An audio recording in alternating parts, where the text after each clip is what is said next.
Oh no! Preparing. Wait, I haven't put my... There we are. Wait, let me put my trousers on before we go. Quick. Oh no! Oh, no, yeah. People have leaked into our private chat. It's about to get more risque here, guys. That's it, yeah. Fucking hell, boys.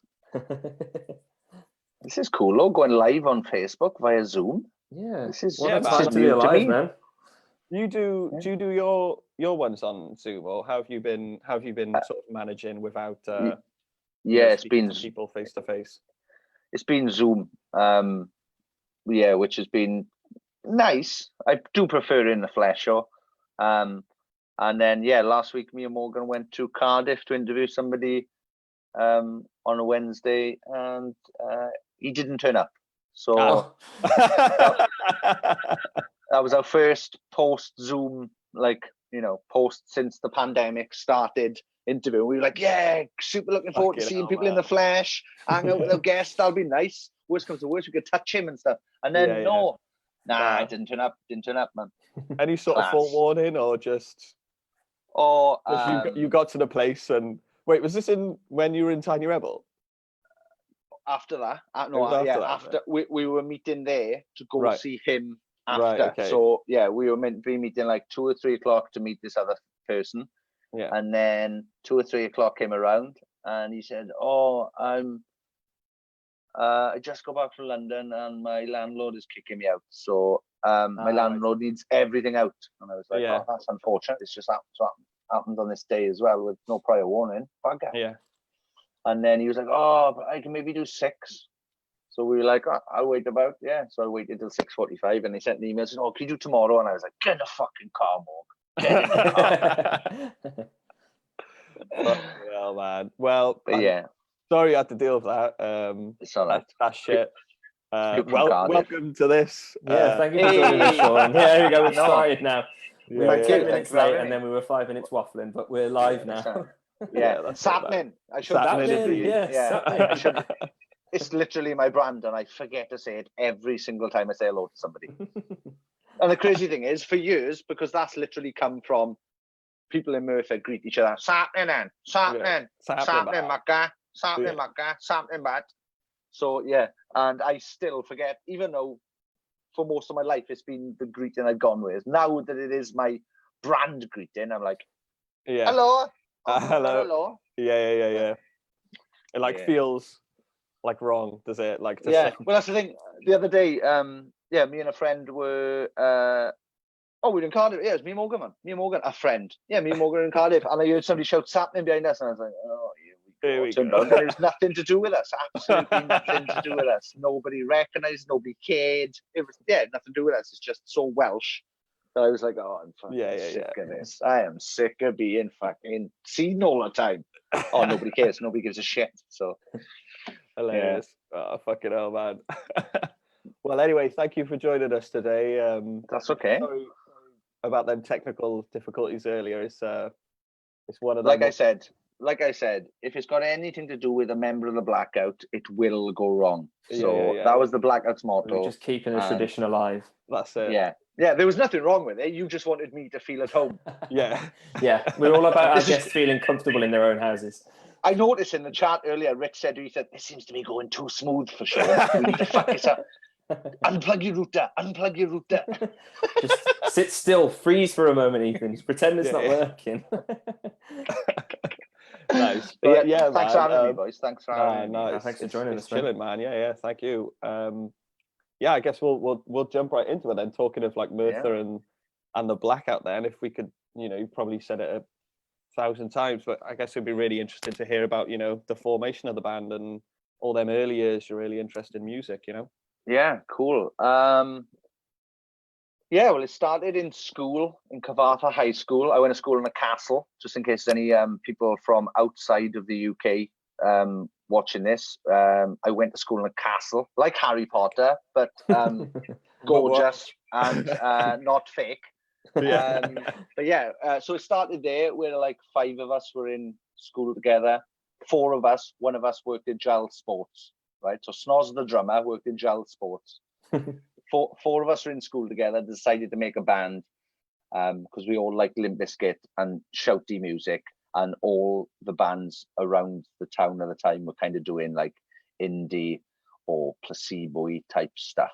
And that's awesome, but I wanted somebody to be yelling swear words, and literally fell on my shoulders to be the swear word bearer of Merthyr Tydfil in the end. So we started in school, and then someone said, "Oh, I know if you're looking for a drummer, the drummer that works in Gel Sports with me, he likes that Pantera and all that mosher music that you like." And we were like, "Come on." They were like, "Oh, he's got long hair." And I was like, "Well, he's in. He's in. He's in. I don't even know if he's going to give him a contract." Yeah, he is in. Sign him up. So yeah, we started, and then the band was called 10 Minute Preview. We did that for a few years, and then Bob joined the 10 Minute Preview, and we changed our name to the Blackout. And then what happened then? Oh, so the rest of the boys were in uni because the rest of the boys were super intelligent. Yeah. And then it was me. So while they were all in uni, like they couldn't, gig or tour or anything, I joined another band which was looking for another singer called When Reason Sleeps. So yeah, I ended up in a band with, I don't know if you know Alex Wilshire from the Guns. Do you know the Guns? Okay. No, not off the top of my head, no. What? Fantastic South Wales band, the Guns. I'm sorry, we can't know them all. Yeah, you should. I know them all, so I didn't know. Yeah, disgusting. After this, go and listen to Colder by the Guns. Okay. They got some fantastic tunes. So yeah, I joined another band called When Reason Sleeps, which was super scatty, like crazy mental. I guess Blood Brothers, who were like a really kind of camp. We really camped it up, like a proper Christmas did it right up. We did like it was unbelievable. So we made this like screamy band that did okay. We ended up doing a couple of shows with Lost Prophets, which were cool, and then that band disbanded. And luckily for me, as that disbanded, all the other boys completed their uni degrees, and they were like, "Oh, we find more time to do stuff." Yeah, so then they were basically like, "Oh yeah, we can be a band now," and I was like, "Fucking, that's lucky." Yeah, because you boys could go and have careers now, and I've got nothing. But let's try this band thing. So then, yeah, we started practicing in the church more in Merthyr Tydfil, a church, mind. Then service is going on. It was still in use. Welcome to Sean Smith's sermon. It's me just swinging a mic in the background of the sermon. I'm gonna get one. Yeah, I'm gonna get this now. Gospel music. Watch me get that collection plate out of her hand. Yeah. But yeah, so yeah, we were a band for a while then as the Blackout, and then luckily enough, I befriended Mike Lewis from Lost Prophets. He listened to our stuff, enjoyed it, and wanted to be our tour manager. I remember early on he tried to get the Blackout to go on tour with the Movie Life. He was like, "Do you want to go on tour with the Movie Life?" And I was like, "Fucking yes, of course I do." He was like, "Oh, I think I can sort that." And I was like, "This is unbelievable." And then the Blackout ended up doing. Well, I remember our first ever big show was we played upstairs in Blackwood Miners. Blackwood Miners Institute with Funeral for a Friend. I think that was like I don't know. More like Hoonroll for a Friend. Sorry, that's Morgan. Incredible. That's the Morgan leaking in. So we did our first show with Funeral for a Friend, and our second then, like our biggest ever show then became a couple of days later we got asked to support Avenged Sevenfold in Manchester Academy, right? Wild, nice. 2005 or something this was, right? So they were like proper goths at the time. Like they were the Avenged we all fell in love with before they became Guns N' Roses Pantera. And we did that show, and I was convinced. I had a t-shirt made, right, with my MySpace URL on, right? Do you still have a t-shirt? I do have it. It's dreadful. It was so bad that when it came back from the printers, I was like, I can't wear that. That's dreadful. I'm never going to wear that. It literally said myspace.com/sexy Sean. And it was dreadful. And I was convinced in my mind, I was like, I'm pretty sure now, if this gig goes well, we are going to be massive after this. This is it. And I was convinced, and it was, wrong. Yeah. I was wrong. But yeah, it was unbelievable. And then we got some shows like Lost Prophets offered to take us on tour, and that was an absolute dream, and blew our minds. And then we went around the country with them, trying to steal their fans for a bit, and I think we did considerably well.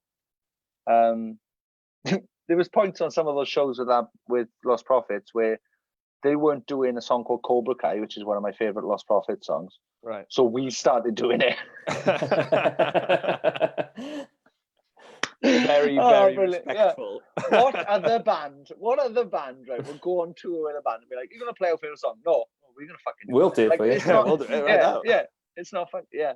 But that was like the beginning of it. And then, we did some shows with Lost Prophets, and our first ever proper tour was with a band called Hidden in Plain View, who were like an American like emo pop punk band, and Brigade, who the singer guitarist from Brigade Will is Charlie from The Simpsons. No, Charlie Simpson from Fight Star and Busted fame's brother as well. So that was our first ever tour, and somehow we managed to fucking milk it. Not bad first bunch of shows though. Yeah. No, not at all. And that's all down to, I was literally talking about this to my best friend Scott the other day.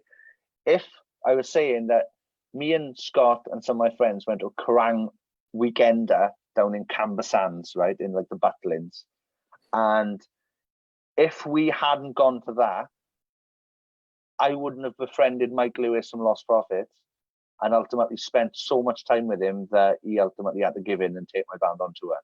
Like, if it wasn't for that meeting, I genuinely don't know what would happen. So you think like that was the moment almost that sort of sent you on the journey? Yeah, the catalyst, I think. And the thing is, I'd seen Lost Prophets so many times before that they were one of the reasons I was going, but Glassjaw were like the main reason I was going. Right. And Glassjaw pulled out the day before.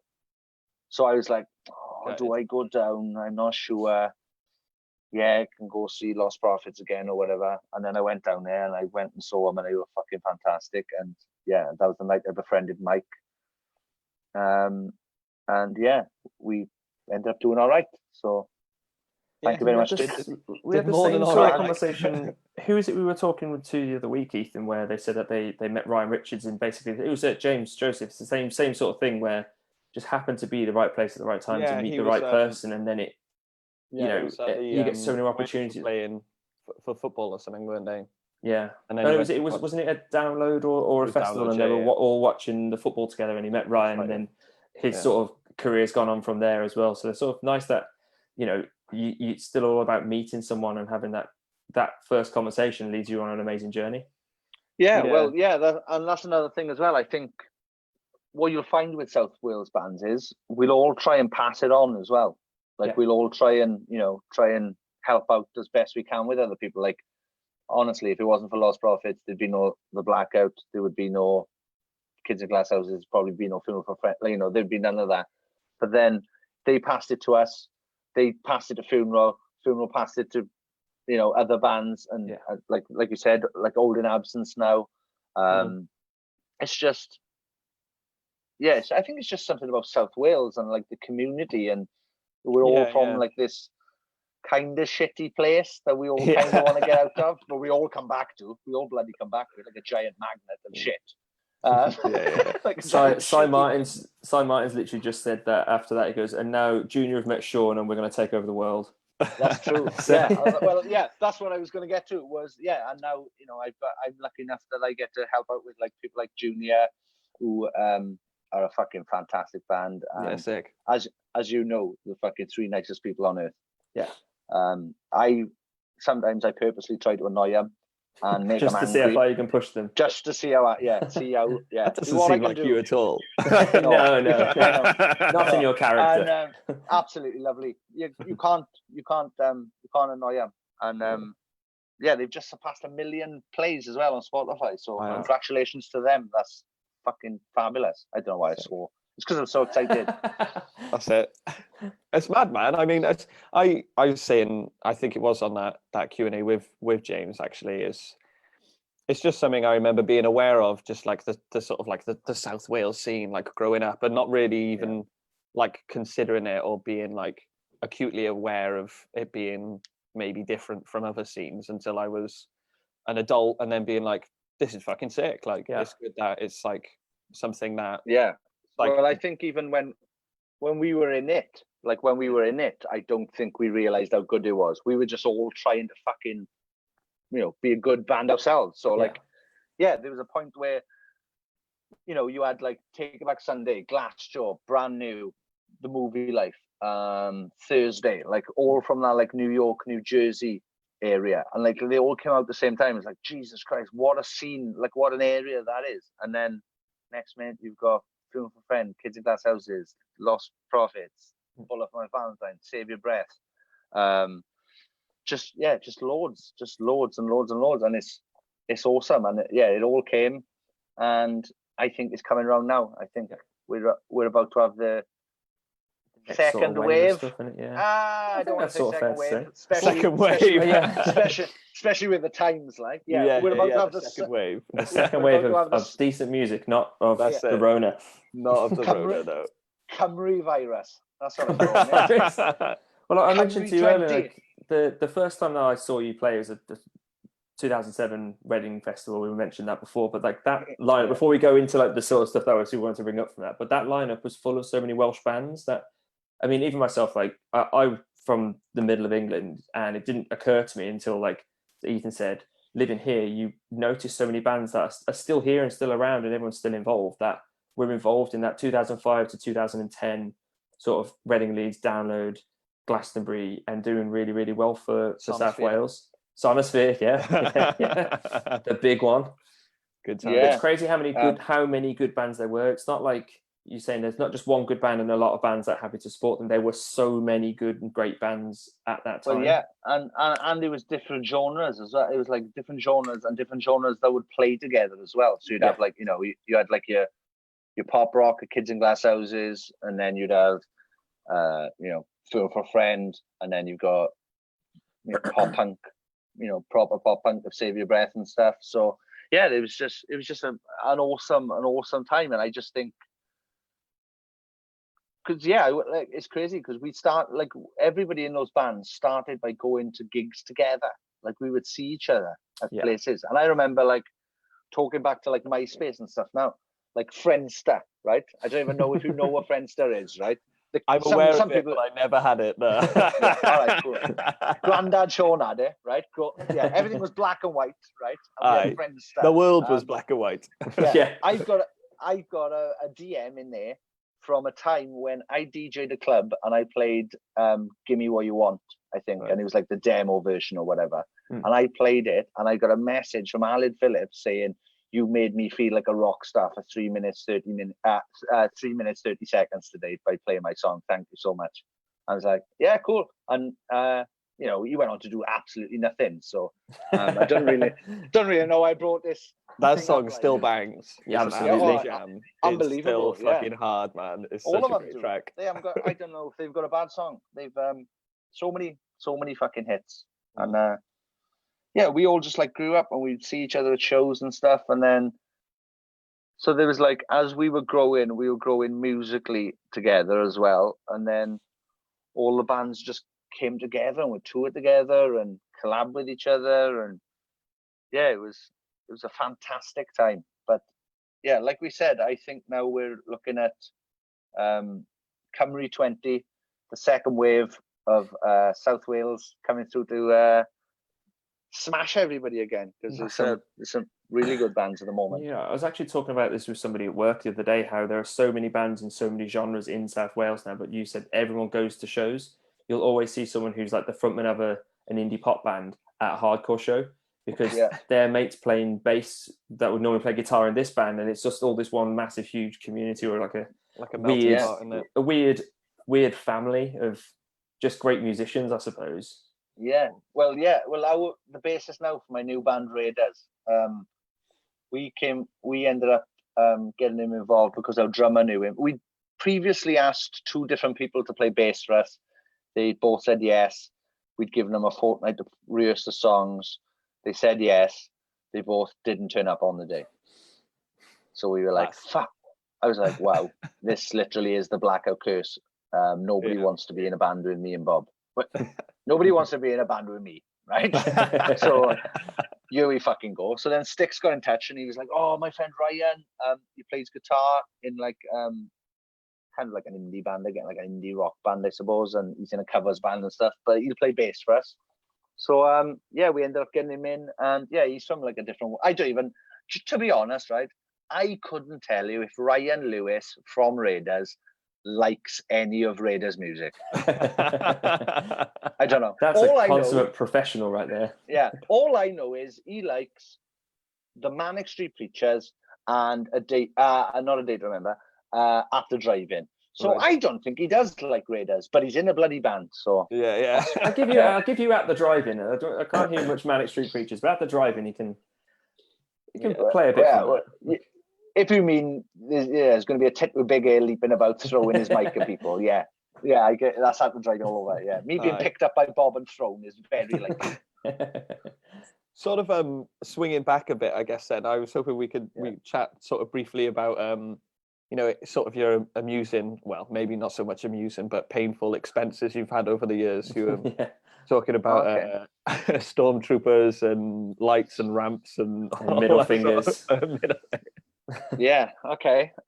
Well, for Blackout, when we started, for some reason, like when it got going, I never ever saw it ending. Right? I genuinely believed I was going to be 90 years old singing fucking "We Are the Children of the Night" in a pub in Merthyr. Like I thought I would be doing this forever. Even if if it's playing to nobody, whatever, but I'd still be doing it. I genuinely thought that was going to happen.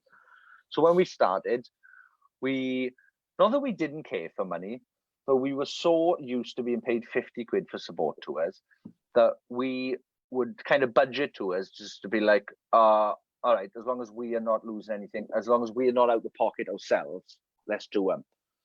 So some of our shows, we would spend all of the fees for the shows on production. So like I was telling you earlier, our first ever London show, we was in King's College in London. We had 18 guitar cabs on stage. There wasn't room for 18 guitar cabs on stage. Snoz had an like something from Spinal Tap. Oh, it was very Oh no, you only realize, right, how amazing Spinal Tap is, right? From being in a band, from going, in Spinal Tap where they go to get on stage in Cleveland and they get lost. Yeah, that's happened to us. That's genuinely happened to us. Like we'd be like, it's so good, man. We've been down this red corridor once. If we go down here, I'm sure there's a yellow one. I think we need to go left there. Like we've literally, you don't know how good Spinal Tap is until you've been in a band and gone, oh, it's exactly like that. Yeah.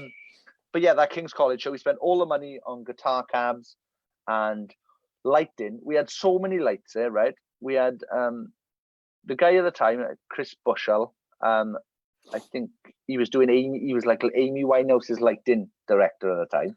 Nice. We spent we had him in. He came in and did it like just as a favor for the boys, but brought loads of lights with him, right? Right. The strobes were so strong that Bob said that he would close his eyes and he didn't know if he had them open or closed because the strobe was shining so bright. What else do we waste money on? You mentioned something about the Astoria.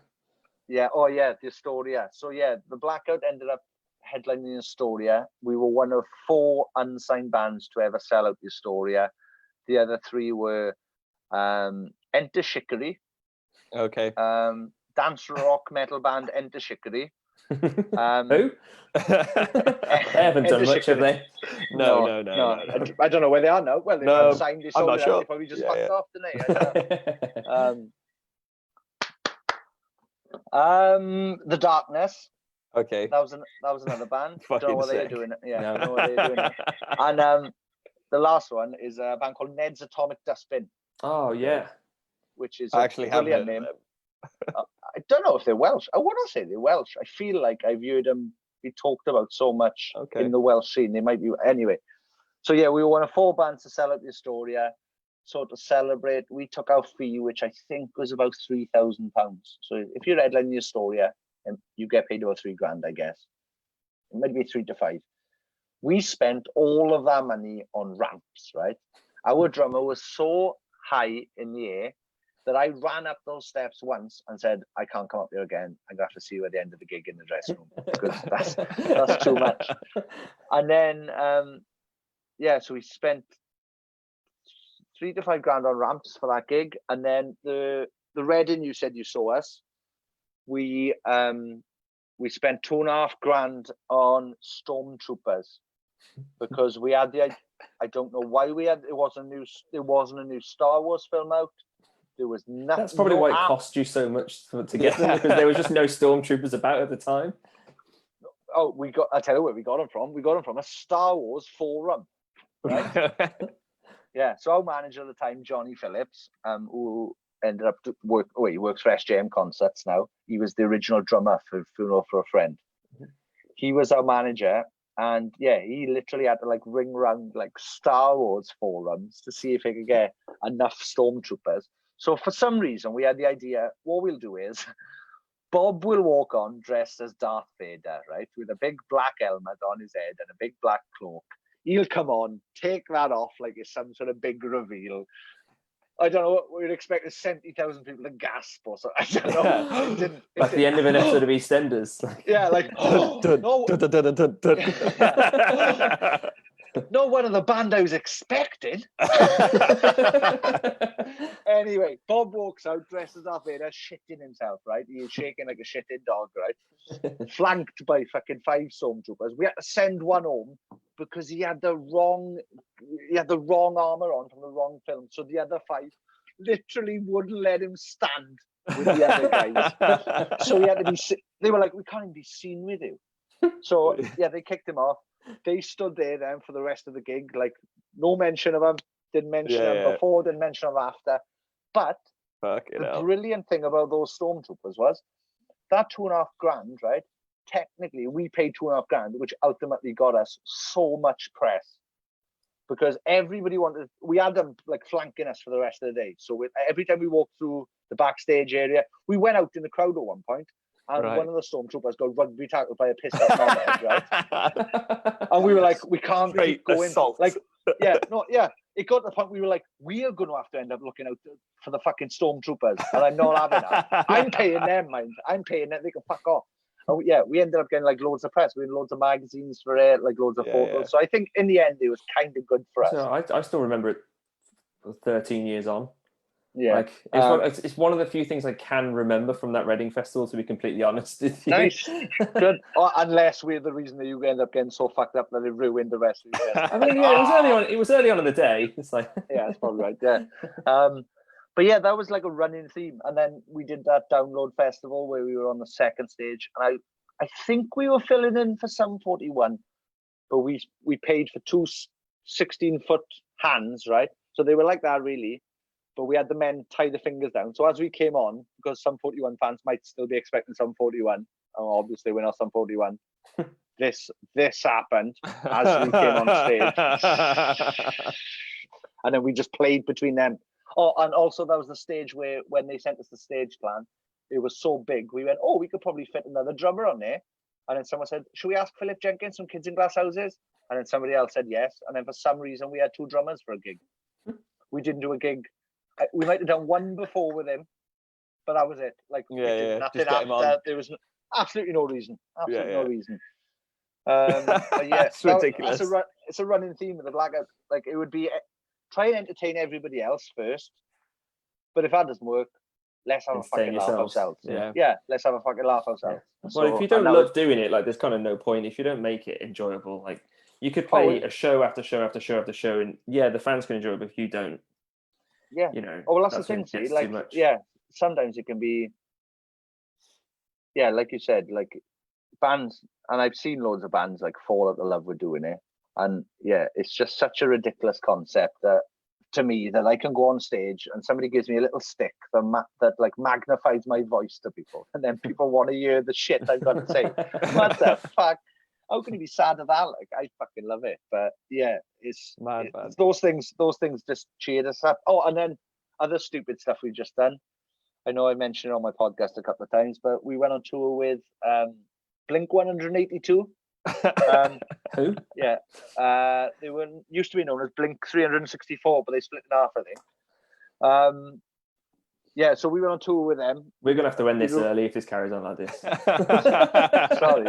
I thought we were running late. Yeah, so Blink. So we turned up with our big backdrop, and we were like, "Oh, can we put a backdrop up?" And Blink's people were like, "No," and we were like, "No, okay." And they were like, "Oh, you can use our LED screen. You can put whatever you want on it." And I was like, "What?" So I could put Blink a fucking shit, like in big words. And they were like, "Again, you can put whatever. Like that doesn't phase Blink. Like that doesn't phase Blink." And I was like, "Of course it fucking doesn't." Yeah. So for every town we went in, we had like whoever we thought their local hero was as the backdrop, like with a speech bubble saying our name. Right. So like in Cardiff, we came on to It's Not Unusual. We had Tom Jones saying, "Look out, it's the Blackout," or something like that, right? Like in this big speech bubble. Then in Liverpool, we came on to the Blind Date theme. Okay. Nice. And I did a voiceover. I went, "Hey, you 6 lads from Merthyr, look out, it's the Black House." And then we came on. So we had Cilla Black saying, surprise, it's the Blackout. And then the best one, we went to Nottingham, right? So we were like, right, Nottingham, Robin Hood, right? Robin Hood. Right, we have Kevin Costner. We have Kevin Costner in his full Robin Hood gear with a big speech bubble, right? And in an old font, ye olde font, right? It said, "Ye Blackout." Right? And it was only after playing our gig that I realised, for somebody who'd never seen or heard of us before, they probably left that gig thinking we were called Ye Blackout.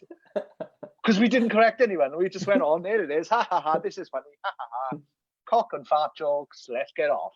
Yeah. And then, fucking hell, man. so many stupid things, like so many stupid things.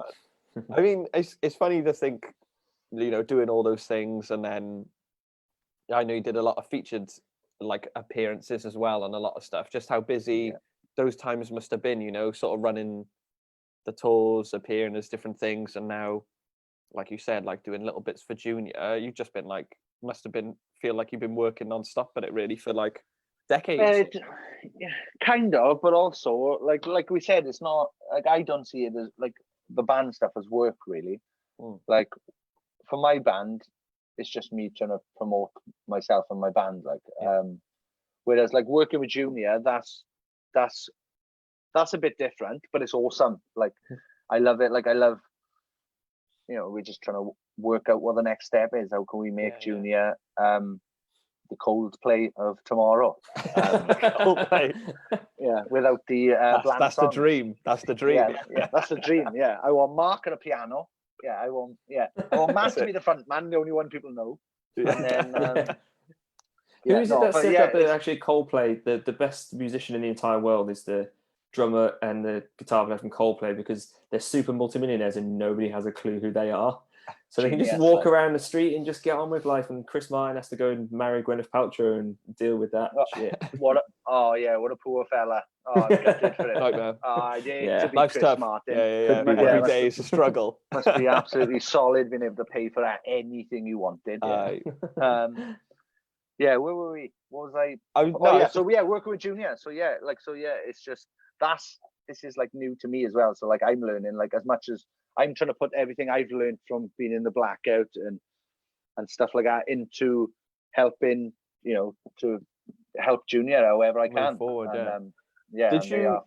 Did you initially sort of like have your first contact with them as the featured artist on Fall to Pieces, or were you sort of already aware of them, or how did that come about?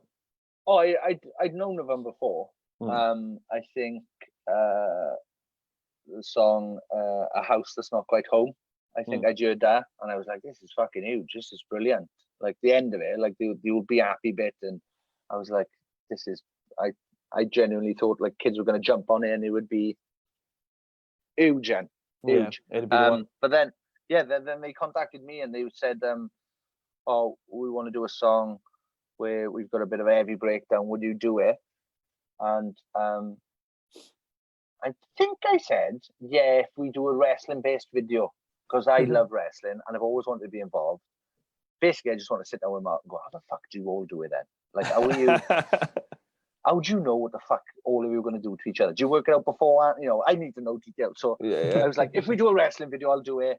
Let's do it. So I went, recorded a song, absolutely loved the song. The song Fall to Pieces is such a fucking belter.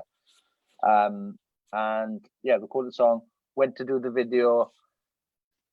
And then they said, I don't know if you've seen the video, but they said, we're going to put someone through a table. So I was like, oh, me then. I'll do it. I was like, me. And they were like, oh, are you sure? I was like, well, think about it. If you seriously damage, if you really hurt me now, think of the fucking replay views. I was just thinking of views the whole time, right? I was just thinking, if you really hurt me and I die, this is the video that killed me that people will watch. Simon's just popped in and said, quick reminder, we have no insurance. And this is the problem. If I die, that's like the baseline. Like, if I die, it'll be fine. If I die... Band kills member of the Blackout. Yeah. And people will be like, oh, I hope it's Sean. Let's watch it. If it's Sean, something's got to go wrong. Yeah. And finally... Junior would make more money, right, off video replays, and then just genuinely people just giving them money in the streets, I think, going, thank God for that. Fucking hell, man. But yeah, no, I genuinely thought, I was genuinely thinking of views. So I was like, well, let's not just do a table. Let's do it from out in the ring to a table outside then. And they were like, oh, no, I can't do that. What about from the second rope? I was like, yeah, whatever. So when we went to do it then, all I was told to do, am I giving away wrestling secrets? Tuck my chin in, just go with him, right? So, but what I did is I felt him going and I went, I've seen wrestling 1 trillion times. I can make this way. Pretty sure I can do this better than Spike Dudley ever did it, right? So I pushed off, right, and pushed my arms in the air. But because I pushed off and he wasn't ready to go, I was already going back. So he kind of had to go. It's all my fault. Oh, wait, this is going to be saved, isn't it? So Junior can use this against me in a court of law. Yeah. Shit. Anyway, so I pushed off, right? And he ends up putting me through the table. Because if you look at it, his legs are supposed to land and go through the table, and then I come with it. But if you look at it, I come before his legs. So I landed on my back, and the bottom of my back like curled like that. Like, honest to God, it hurts to this day, right? When it's cold, I'm in agony, right? I haven't been to the doctors ever about it. I'm gonna go one day, and I genuinely believe someone's gonna go, how are you even walking? Like, I genuinely believe there's some fused at the bottom of my back, like there's bones about my back. It was agony. I don't. You should go see someone about that, mate. That's too late now. It's too late. Now. Emma Jones just jumped in the comments, said Sean would have loved to have gone out that way. Yeah, exactly. See, yeah, entertaining people and dying. I'm up for it. That's why I go hand in hand. Yeah, I used to climb so many things and put electrical things in my mouth. It's just I think after the Tiny Rebel gig with Calling Apollo, the one that we did towards the end of last year, I think it was. Yeah, I think we had to throw that microphone away because I don't think there was a single part of your body where it hadn't been. It had been everywhere. Literally everywhere. Like, we had a really nice photo album, and it was one over your body. It was all over your body. I was out doing the door because Ethan is too much of a party animal to stand still. And then the only time that I saw any of it was when I think Jessica sent us the pictures over, and I was like, oh, Christian's going to kill me for that when that microphone's been. I'm just going to have to go in the next day and hide it. Yeah. Sorry. It got clean. It got clean. A bit of memorabilia for someone there. Yeah. From all that stuff, see, like deep throating microphones and licking stripper poles before now at gigs, and licking floors. And there was one Leeds festival where we came on stage, right, on the main stage. Everybody's covered in fucking dirt, right? We come on spick and span, right? Straight away, I run down, get in the floor, get a handful of mud, right, while I'm singing, smack it in my face, but pull it down, right? Completely forgetting I'm singing at the same time, right? Literally put all the mud into my mouth. That's not just mud, though, is it? Like, if that's like middle of the weekend, man, you need to go get checked out. Well, I don't care if it was 10 years ago, you need to get that sorted. I reckon Corona's scared of me I don't think I can catch it. I don't think I can catch it. I'm You're invincible. patient X, the immune one. They should. I think they should actually do tests on my blood cells to see what. I got a couple of cures in me, I reckon. Wow, that's incredible. Talking about disgusting things. Talking about that Tiny Rebel show you played in that, how did you then go from, you know, sort of taking a little hiatus in music to Raiders coming about then? Well, when the Blackout ended,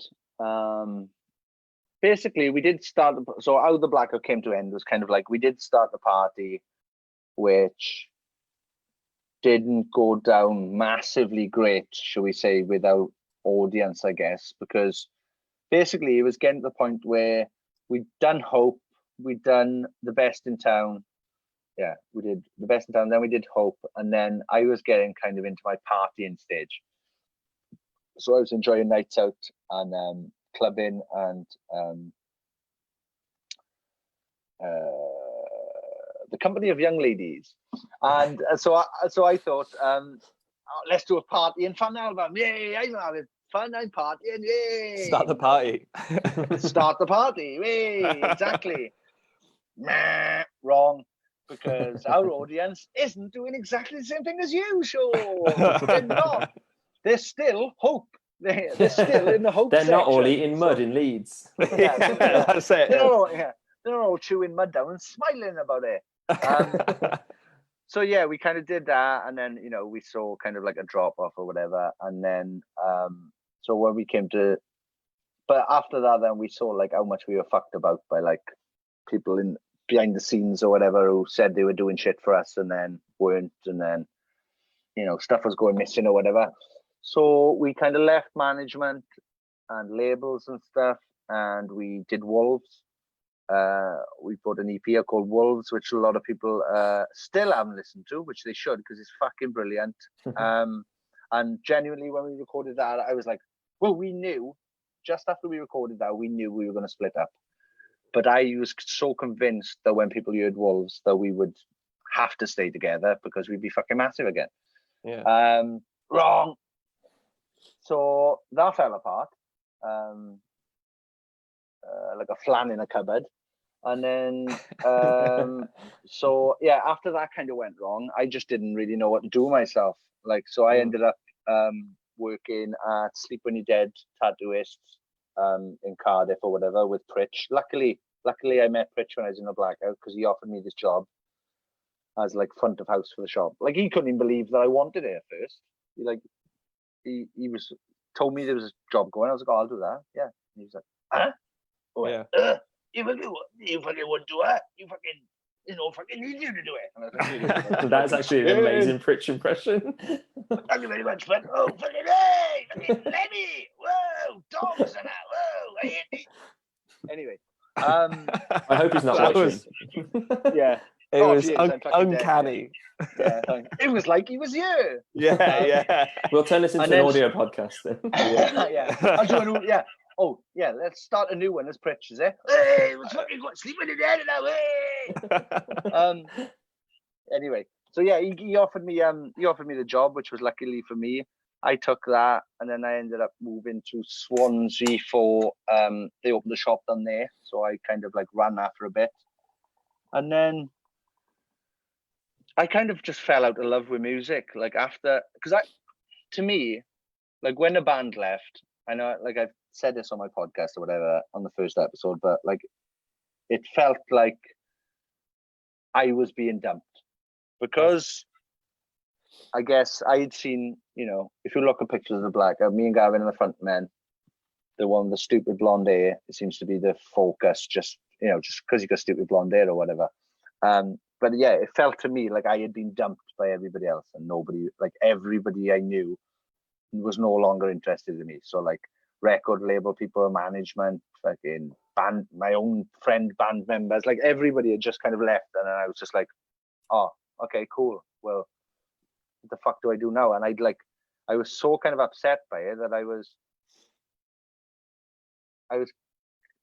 there was no bands that could entertain me like I know I could entertain people, right? So there wasn't a band out there to me that was doing things that we were doing that I think a band should be doing to entertain people, right? The closest you had, here we go, While I Was Gone. Closest we had while I was gone was Frank Carter or Jason from Let Live, and then Let Live knocked on the head, and then he started doing Fever and stuff. But I was just so out of love with music. Yeah. And I was just like, I can't be bothered. And then what? Oh yeah, so I started talking to, I realized I had some stories about stuff I'd been lucky enough to do with the band. So I posted one day, I don't know whether to do a YouTube channel or a podcast. And a guy called Blind Boy Boat Club, who is a rapper in an Irish rapper. These are some mad sentences coming out my mouth, and they're all sober as well.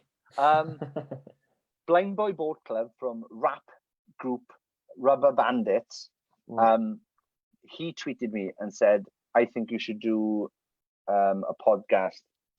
And I was like, okay, cool. So I texted him to find out like the details of why, and he was like, YouTube's on his ass. To get monetized and stay monetized is solid. He said, you've got stories, you can chat, you've got contacts. Why not start a podcast? So I thought about it for a little while, and then I went and I saw Holding Absence playing in the Globe. And I hadn't felt a crowd excitement like that and connectivity between a crowd and audience like that since whenever I saw fucking Kids in Glass Houses play like the last show in club before they went on to be fucking have one of the Saturdays in this office. Do you know what I mean? Like, I hadn't seen a gig with solidarity and community that much, and I saw that and I was like, oh, maybe there is hope then, like maybe there is something. So I think it was like maybe 2 or 3 years after Blackout split up, I just got in touch with Bob, and I was like, Bob, you got any riffs? This is a fact. It's one of the stupidest questions I've ever asked anybody. Any riffs, but oh, but you got any fucking riffs then or what? Oh, riffs or what? Riffs, but nice. Class. And, so like me, him, and Sticks, our drummer. Of course, he's not going to be a bassist, is he? Sticks, our drummer. Me, him, and Bob jammed for about 18 months together because, like I told you, we had the problems with the bassists. And then we ended up getting Ryan in, and then we did one show in the Green Rooms in Cardiff, and then took a little bit of time off. Did Wasting Away, did the song Wasting Away, and then did nothing for a bit then again because we wanted Wasting Away back for festival season, but we didn't get it back in time, so we completely missed that. So no fault of our own. So that sucked. And then we were meant to go in to record August the 2nd, 2019 is when the Junior album came out, right? The Junior album, Beautiful Life. Raiders played that gig. 4 days later, we were meant to record the songs that are coming out now, right? Right. But they ended up getting cancelled because a producer didn't want his engineer to be recording our songs on the weekend. So that like fucking threw a spanner in the works for Raiders again. And for some friendships. And then we ended up recording with Todd Campbell earlier this year. Very and then nice. We had it mixed by Stuart Richardson of Lost Prophets, No Devotion on Thursday. And then a guy called Jesse Cannon in New York mastered it. And here we are. We released our song Destructobot Friday, which is out available now everywhere. Spotify, Apple Music, all that bullshit. I've seen you, and it's riffs.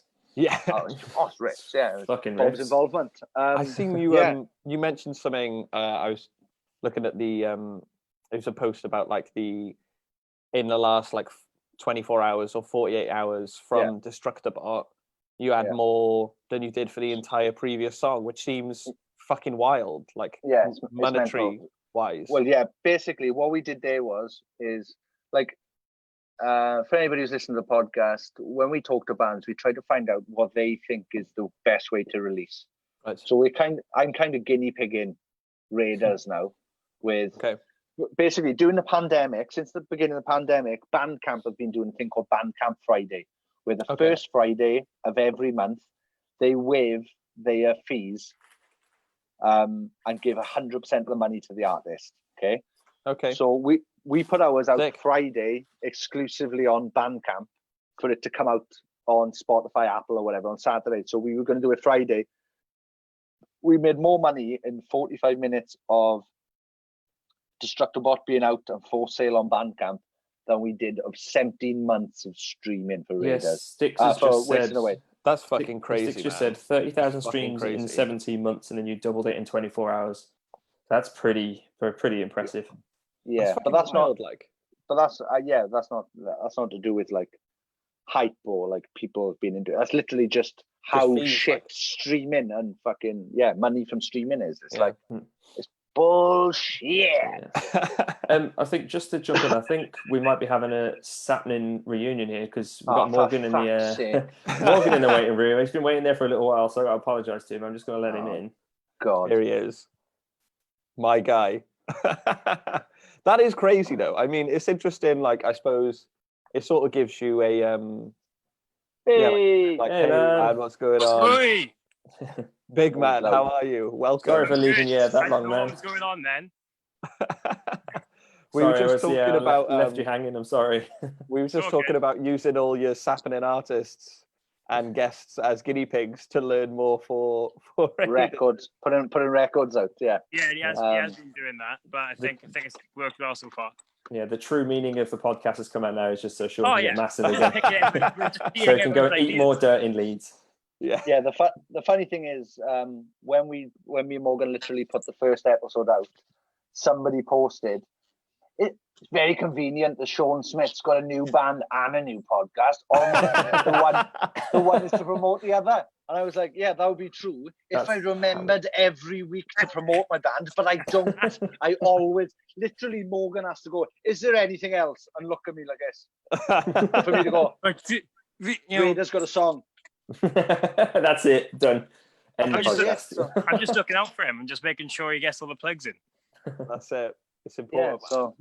Thank you, Morgan, for getting involved tonight, man. So it's 9 o'clock on a Monday. Yeah. All right.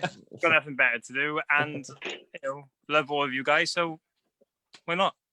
Here we are. What's going on? What have you been up to today, man? Emails. Was up at 8 o'clock sending emails for like 5 hours straight. 8 a.m. Lovely. Yeah, so that was fun. Nice. Yeah, I got some nice things in it. Got something annoying I haven't told Sean about either, which was confusing. So I'll tell him that eventually. But yeah, nice. That sounds. And he's been growing wild as well. Apparently, I'm desperate for a haircut and I need a shave massively. Do you need a shave? Yeah. Do you need a shave or should we grow a fucking beard? I say grow beard. I say grow beard. Do it. I reckon you could be in 4 years strong by December if you fucking try. Not a bad gig. Not at all. So, how did the two of you initially end up chatting then and getting involved together doing? Because you were already doing I was about to say journalistic work then. No. Yeah. You were already doing journalism beforehand, weren't you, man? I was talking about this with Sean earlier with your Save Your Breath interview from like 10 years ago. It's all right, yeah. So good. Yeah. So, how did you two end up sort of forming things then and working together? First met Sean like years ago doing stuff for like radio stations and stuff. And we just kept like, I always had the Blackout in doing like interviews and stuff every time there was a new release or a tour or something like that, and we kind of just stayed in touch really. And during the after the band ended and everything, then just he was going on about he was looking to do a podcast and stuff, so I said, well, hiya. You're right. See, you did have a friend, Sean. Sure. No, not everyone left you. Yeah, kind of. Basically, I went, right, I'm going to be the Joe Rogan of South Wales and music now. Morgan could be my young Jamie. Morgan works for Radio Cardiff, so he must have all of the gear and all of the idea. And then me and him met up, and it turns out neither gear, no ideas. But we did end up making something, and now we are on episode 93 somehow. So Jesus Christ, incredible! 93 weeks in a row. Who would you say some of your favourite guests? I don't want to say best because best is wrong, but who are some of your favourite guests you've had on there? I would say personally, my favourite one is probably the Stu Richardson one. Yeah, same. Just because, just to see the outpouring of love that those boys genuinely fucking deserve after it was unbelievable. And yeah, it just seemed to get a really good response from everyone. And it's mad how many people like blindly thought people in Lost Prophets knew what fucking Ian was up to. And after it, just to see so many people come up and go, oh, I never even considered, I never even considered them. That was like they literally gave me everything I've got. This is happening now because of fucking Fake Sound of Progress, right? If it wasn't for them, like I haven't done enough. I can never do enough to repay them, right? But just bringing the attention to some people that not everybody in our band's a fucking cut. Well, it was just one massive cunt in our band, whereas everybody else is fucking brilliant. But I think personally, for me, that's my favorite one, just for him getting the stories out there. And yeah, getting to hear Stu talk about the time he beat Ian Watkins up with a monster can. Yeah. Paul McCartney double thumbs up. Yeah. Yeah, I think with that one, I think that was, apart from the first episode, that was the most nervous / excited I'd ever been for one, just because, like, as Sean said, for one of the boys to actually be able to tell their story and open up about everything, I think it was just so important as well. And like, yeah, we had so much like people get in contact with us afterwards saying like, they were so glad that it happened and thank you and all of that. But for me, what was crazy was that people were actually saying that, like in the title, we said Stuart Richardson, No Devotion / Lost Prophets. And people were saying the fact that we've, in a way, tried to like make that name okay to say again, because I think a lot of people would, don't mention them, they leave them off lists and stuff. And even though there's so much like, obviously association with what he did with that name, there wouldn't be the whole scene, there wouldn't be all those bands without Prophet. So like to see people say to us like, oh, it's so great that you even use their name in this, in the title of the episode. Well, yeah, because it's not just one guy. Exactly. Yeah, it's more than that.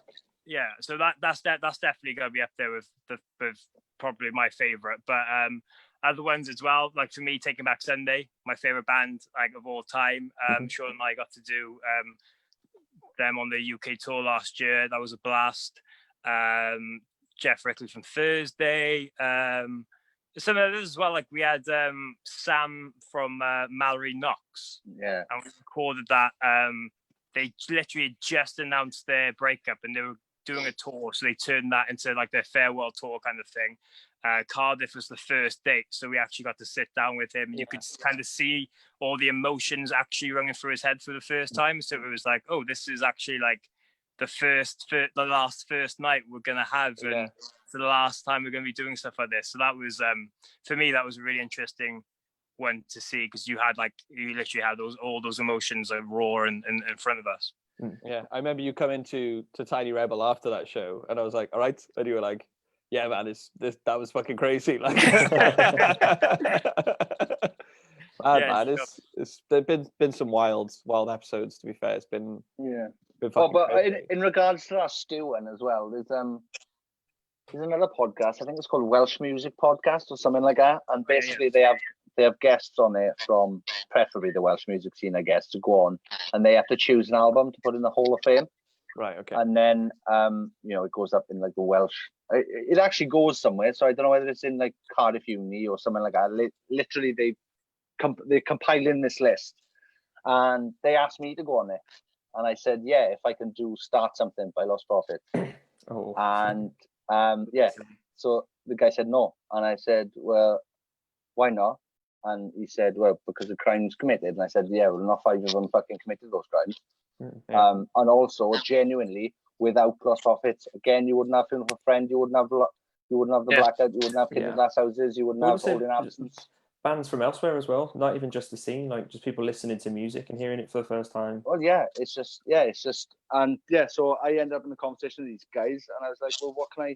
They were like, oh, well, you can choose another album by another artist, but you can't. And I was like, well, that's bullshit, because literally, I said, look, they even said to me, oh, we've listened to the Stu. I know we get your point, but and I was like, yeah, but that is the point. There's nothing else to get about it. Yeah. Let me come on. I will fucking preface it with fuck Ian Watkins. Fuck him till he's dead. Like, I hate it. Like, fuck him. Fuck all of that. There's 5 boys in our band who are literally my fucking heroes, as well as some of my best friends in the fucking world, right? And without them, we wouldn't have had the scene. We wouldn't be doing any of this. None of us, you promoting gigs, you doing this, would not have, I don't care what you say, wouldn't have happened without Lost Prophets. And so I went back and forth, and he was like, oh, you could do. I even considered going, okay, then I'll do the first Funeral for a Friend album, right? But I will literally say after every answer, because I can't pick Start Something by Lost Prophets, I have chosen, and then I will give you the answer every time. Because I was that mad about it. Like, it drove me that mad. But yeah, we've been lucky enough to speak to some fucking unreal people. We've had WWE wrestlers. We've had Jim Brewer, who's one of my favorite comedians. Yeah. He just turned up in Download, and a girl was like, oh, do you fancy having this comedian Jim? I was like, what, Jim Brewer? And she's like, yeah. I was like, fucking get him over here then. Come on, like, let's do it. Bring him over here. Yeah, we've had so many people, and movie stars, everything. McFly. The fucking I can't remember his name now off the top of my head. The Emo's Not Dead one. I was creasing, man. It was so funny, man. He's an absolutely lovely chap. Yeah, and after it, I found out that when his old band, It Boys, when they were playing in Slam Dunk, we were doing a sign-in. So someone messaged me going, I had to choose a sign-in over a fucking gig because I chose you over him. And I was like, more fool you now. Yeah. I'm nothing. We were chatting that's going straight on eBay now if they watch this. We were chatting about a little bit earlier as well, the 2000 Trees sort of like, I guess you call it like hosting almost, really. Yeah. That 2000 streams, Ethan, get it right. Come on. Yeah, sorry.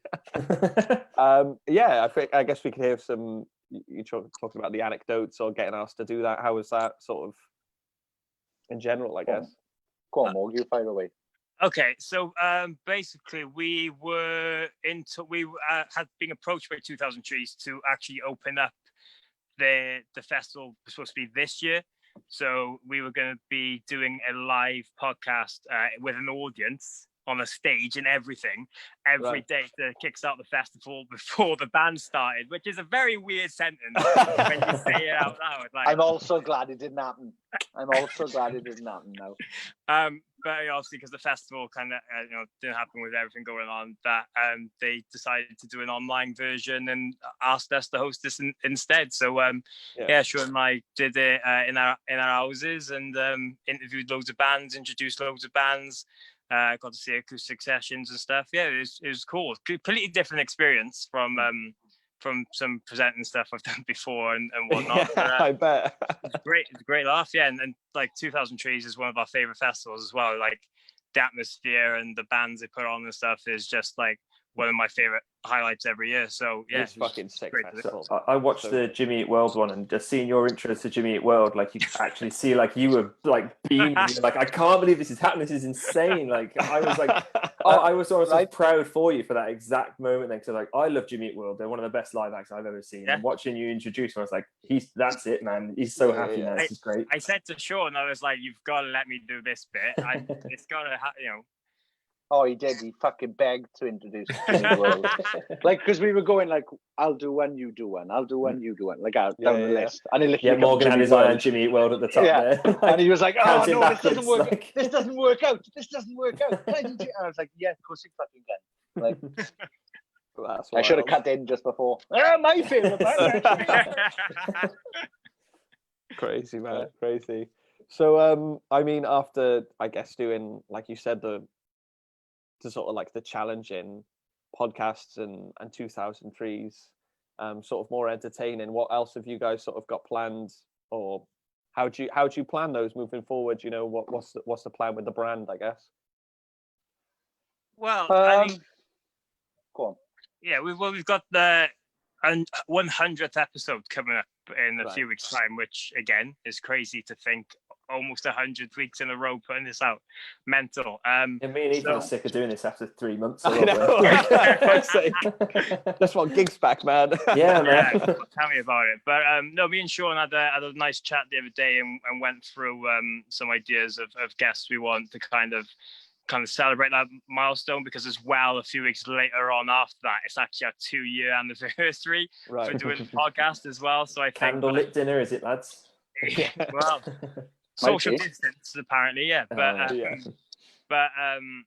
so we got some ideas of like how we can proper celebrate it and everything. And it's just it's weird because like we get so much joy from doing every episode and speaking to guests and stuff, but there's a whole kind of weirdly we've built our own like community from it as well, with like our Patreon and just people that seem to like come together by listening to us and discovering the podcast and whatnot. So that side of it as well is just absolutely like insane. Nothing we'd be able to do with it. Definitely the craziest part of it is the community that we've made, who are part of the Patreon group, who are just, we genuinely never ever expected anybody to care to it. To be honest, I thought I'd put it out, we'd probably do about fucking 5 or 6 episodes, run out of guests, run out of stories, which I probably have by now. I've only got 9. And then and then it would just fucking fall to the wayside. But we've had so much support and like it's just unbelievable. It's just and the way they support each other in the group is like there's somebody in the group, like we don't really talk about this that much on the podcast, but the other day there was someone in the group who's been going through a bit of a hard time financially or whatever, and I didn't know about this, but the group done a massive fucking whip round and and got the person and got him like 500 quid. Oh, that's amazing. It was unbelievable, absolutely unbelievable. Like, this is it now. Like, the podcast could stop tomorrow, right? But that group would have to keep going because we've got like 200 people in this group who are just they've become best friends. Like, literally, people have found partners. Like, it's like a fucking Sappenin wedding. We should do Sappenin, where you like swipe if you want to say Sappenin to a girl or boy or whatever. Yeah, maybe look at better branding or something. But well, it's just an idea. It'll be fine. We can take it from there. Put us down for £500 investment, all right? Wild, man. That's nice. It's just mental to see these people, and they're looking after each other. They're buying each other presents. They're buying fucking like a bottle of fucking vodka turned up at my house. I was like, unbelievable. So the kindness of people can't really be overlooked, especially with like what's going on right now, for lack of a better phrase. Like, the kindness of people is not overlooked. I think people have really come together with their communities and their friends and everything too, because it sucks for everyone. But we had that before this. So since this, like they've been even better. And like we've had this thing where, like, obviously because times are tough or whatever, some people couldn't afford to be part of the Patreon or whatever, and were worried about being kicked out of the group. So I was like, well, nobody's getting kicked out, especially during this fucking pandemic shit. Yeah. Now more than ever, everybody in that group needs each other. We're all there for each other. We all hang out. We all fucking talk to each other in Messenger. There's loads of different groups or whatever. We all have a chat, and it's amazing. It's gone from, I guess, if you look at it from the outside, I guess me and Morgan are probably like the figureheads of it, because we have to be, because it's the fucking podcast, isn't it? And then it's those people, but it doesn't feel like, it literally feels like me and Morgan are just in a sea of fucking people who just are fucking awesome and love each other. It's unbelievable. I'm turning into 8B. I'm turning into a right fucking... No, it's good, man. Fucking crusty. Peace and love, dude. Peace and love. Yeah. But going back to it, that's what I mean. Like, there's that side of it as well, which we try and always kind of think of more ideas and stuff to kind of keep them happy and give back to them and everything. And there's so much just going on inside that group that keeps us so busy with everything. So like loads of things coming up to celebrate, like 100 episodes, 2 years, and whatever else. But keeping busy is the main thing with it. Yeah, since it's hard not to sit still and do nothing, is it? Especially if you're always busy before. But I know that feeling. Right. Well, I mean, that was fucking. It was an absolute pleasure, gentlemen. Yeah, absolutely. Certainly, I think I've laughed on this one more than any of the other ones we've done, Richard. I don't know about you, because I've had a fucking great time. It's been great to have both of you on. Yeah, Thank you very much. I'm sick of looking at Ethan, so it's nice to have a different face to look at on Zoom. So, Right, wicked. Well, I don't think, to be honest, I'm absolutely terrible at checking with the comments as well, Rich, but I don't know if there was anything. Our friend Danny said that the 2,000 streams chat you did with Preston Echo is still the funniest thing that they've ever seen, or they've seen this year at least. So, that's nice. I don't know. They're good lads, then, aren't they? I remember it being really funny and really fun to do, and us following each other. I got no fucking clue what we're talking about. It seems to be the majority of the chats. I'm lucky I got a podcast I can listen back to. Because if these were like aired once, like if I was a radio presenter, I'd be fine. Then I'd be like, I haven't got a clue what I said on radio today. Whereas I've got a podcast, I can be like, oh, I could check back. Let's have a fucking check. Oh no. What did I say? It's a running theme on anything you guys do. It's like I said with the Emo's Not Dead one. It was just fucking hilarious. Just listening to it, and he was just like, it was creasing, man. The whole thing. I was just loving it. Good. I'm glad. Yeah, I'm glad you enjoyed it. Yeah. So if people want to check it out, Sappenin Podcast everywhere at Sappenin Pod at SAPPENINPOD. Nobody can say it faster. Nice.